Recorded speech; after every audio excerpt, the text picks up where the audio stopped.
Goeiemôre. Jy luister na die 23ste oordeenking in die reeks. Jesus is die vraag.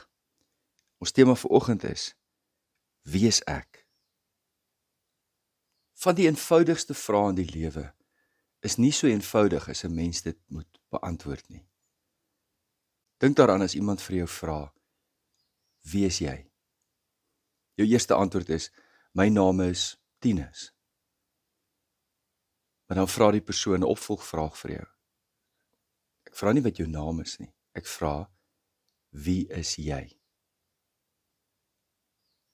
Hoe sal jy die vraag vanoggend beantwoord as iemand vir jou vra: Wie is jy? Stop die oordeenking vir 'n oomblik en beantwoord die vraag so volledig as moontlik. Wie is jy? In Markus 8 vers 27 tot 30 voer Jesus 'n gesprek met sy disippels oor identiteit, sy eie identiteit. Jesus en sy disippels het na die dorpe van Caesarea Philippi vertrek. Op pad het hy vir sy disippels gevra: Wie sê die mense is ek? Hulle antwoord hom: Johannes die Doper, ander sê Elia, nog ander sê een van die profete. Hy vra hulle toe: Maar julle, wie sê julle is ek? Petrus antwoord hom: U is die Christus. Jesus het hulle toe opdrag gegee om niemand van hom te vertel nie. Ek het begin deur die vraag te vra: Wie is jy? Maar ek sou ook kon vra: Wat dink mense van jou? Dink ek op 'n manier is die tweede vraag makliker om te beantwoord. Nie noodwendig maklik nie, maar makliker. Gewoonlik het mense mos maar 'n opinie oor ons. In watter mate dit korrek is 'n ander vraag.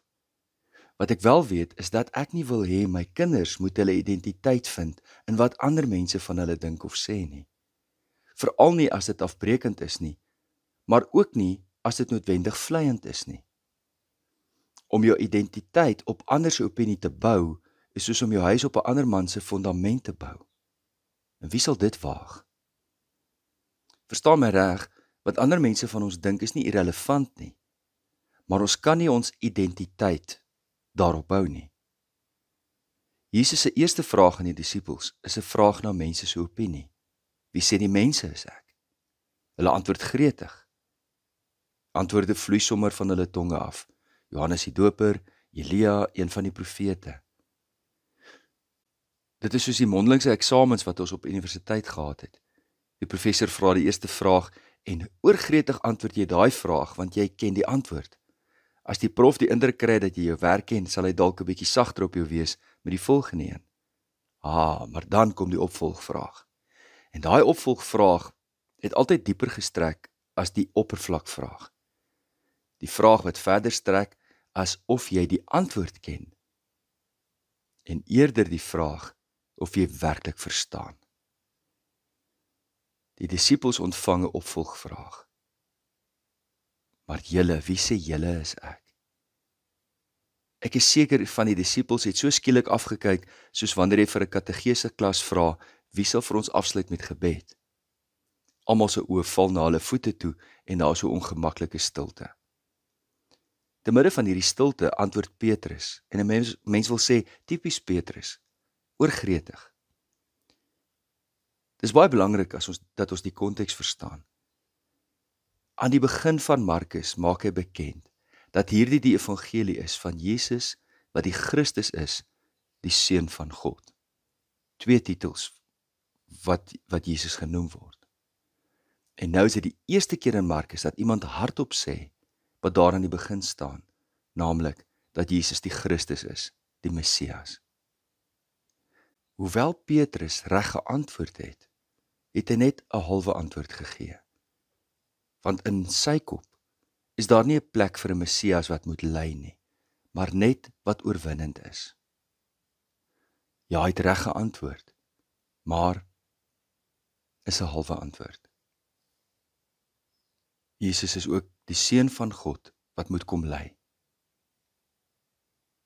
Wanneer Jesus die vraag vir hulle vra: Wie sê julle is ek? is dit tegelyk 'n vraag na hulle identiteit.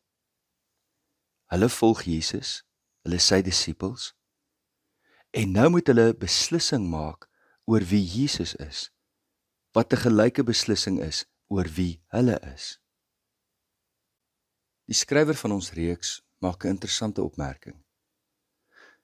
Hy sê hierdie vraag na Jesus se identiteit tegelyk ons identiteit is 'n vraag wat 'n langer antwoord vra as 'n onmiddellike een.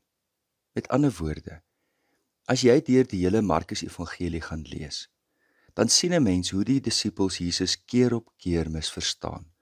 Maar daar is ten minste ontvouing. Hoewel hulle hom nog misverstaan, is dit anders as in die begin toe hulle hom glad nie verstaan het nie. Hulle vertrou Jesus, maar nog nie genoeg nie.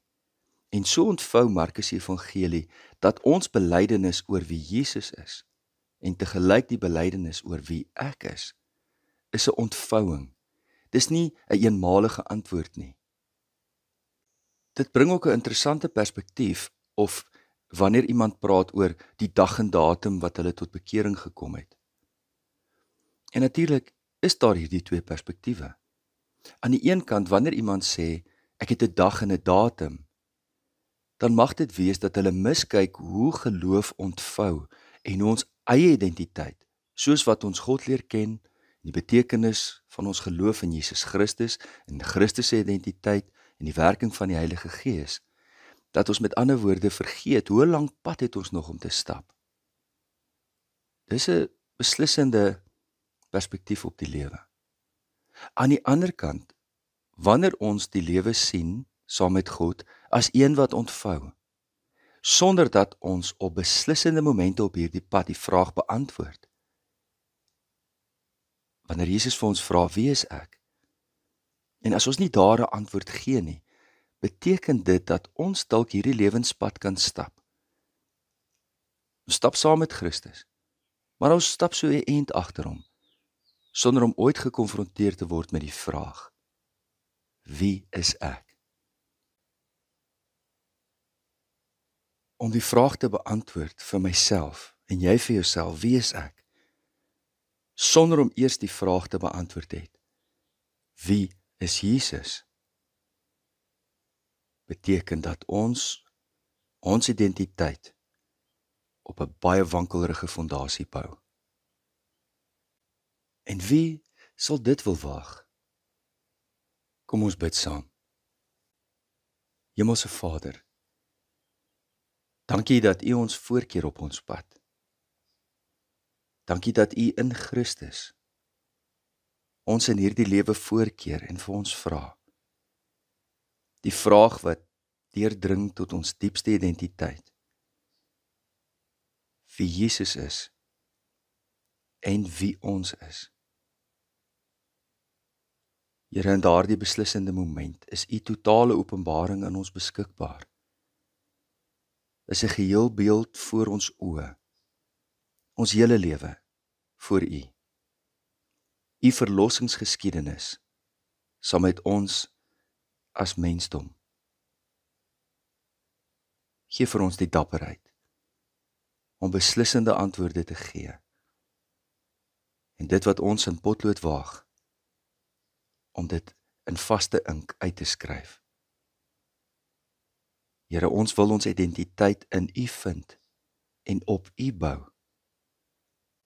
Dan alleen, Here, sal ons lewenshuise nie ineenstort nie. Gee tog, Here, dat beslissende oomblikke op ons lewenspad ons lewe herdefinieer. Ons harte en ons gedagtes en ons emosies en alles bekeer.